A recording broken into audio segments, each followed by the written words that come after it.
रात दिस हा जडला छंद, रात दिस हा जडला छंद, सभोवार हा मुकुंद, सभोवार हा मुकुंद, मज केले त्याने धुंद, मज केले त्याने धुंद, ऐसे केले या गोपाळे, काय सांगू त्याची लीला, काय सांगू त्याची लीला.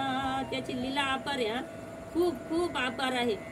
काय सांगू त्याची लीला, नाम रूपे वेढा दिला, नाम रूपे वेढा दिला, असा हरी मज गवसला, असा हरी मज गवसला, त्याच्या कृपेचा वर्षाव झाला, त्याच्या कृपेचा वर्षाव झाला. अशी तुम्हा आम्हा सर्वांवर कृपा हो.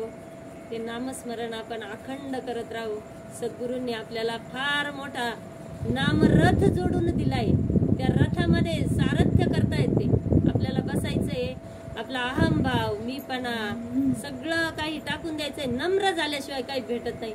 परत वाढत वाढत चाललंय. आता बाबा चालेल, वेळ संपलाय नाही. हा म्हणजे आता संपवायचं होतं, पण परत बाबांची आठवण झाली परत. म्हणजे इतकं नम्र व्हायचं, इतकं नम्र व्हायचंय. बाबा म्हणतात इतकं नम्र व्हा, इतकं नम्र व्हा. की ते पिल्लू असतं पक्षाचं, ते पिल्लू कसं, त्याला काही असतं का, काही मागचं पुढचं काही माहिती असतं का? जेव्हा त्याची आई त्याच्यात सूचित दाना चारा पाणी भरवते तेव्हा ते घेत असतं, पण त्याला काहीच मागचं पुढचं काहीच माहित नसतं. हे छोटंसं बाळ आहे, याला काही माहिती का? इतकं नम्र व्हायचं, इतकं नम्र व्हायचंय. खरंच खूप नम्रता असते यांच्याकडे आणि एकदम निष्कपट वृत्ती, म्हणजे निष्काम भाव त्यांच्यामध्ये काहीच नसतं.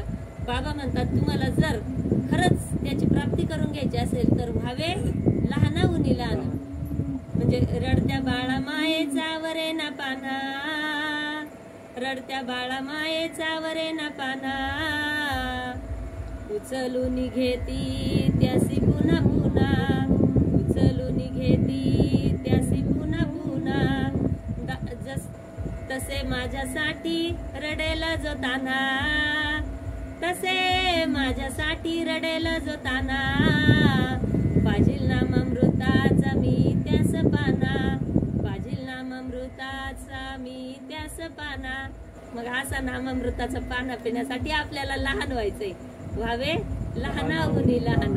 मग तेवढं लहान व्हायचंय, मुंगी व्हायचंय. मुंगी होऊन साखर खावी असं म्हणतात. तसे आपण छोटं छोटं झालं की जेवढं छोटं होणार तेवढा त्रास एकदम कमी राहतो. खूप त्रास कमी राहतो. लहान लहान होत असलं की लहान बाळाला काही त्रास नाही, लहान लहान रोपट्याला काही त्रास नाही. त्याला पाणी घातलं जातंय, सगळं केलं जातंय. मग जेवढं लहान हो आणि जेवढं जेवढं मोठं मोठं होत जाऊ तेवढा आपल्याला त्रास वाढणार, तेवढा आपल्याकडे जबाबदारी येणार आहे. जया अंगी मोठेपण तया यातना कठीण. तुका म्हणे जाणं व्हावे लहानाहून लहान. याच्यासाठी सर्वांनी लहानात लहान होऊन त्याचं मोठ्यात मोठं नाम घ्यायचंय. लहानात लहान व्हायचंय आणि सद्गुरूंनी दिलेलं नाम जप अखंड चालू ठेवायचं आहे. हे मला शिकवलंय.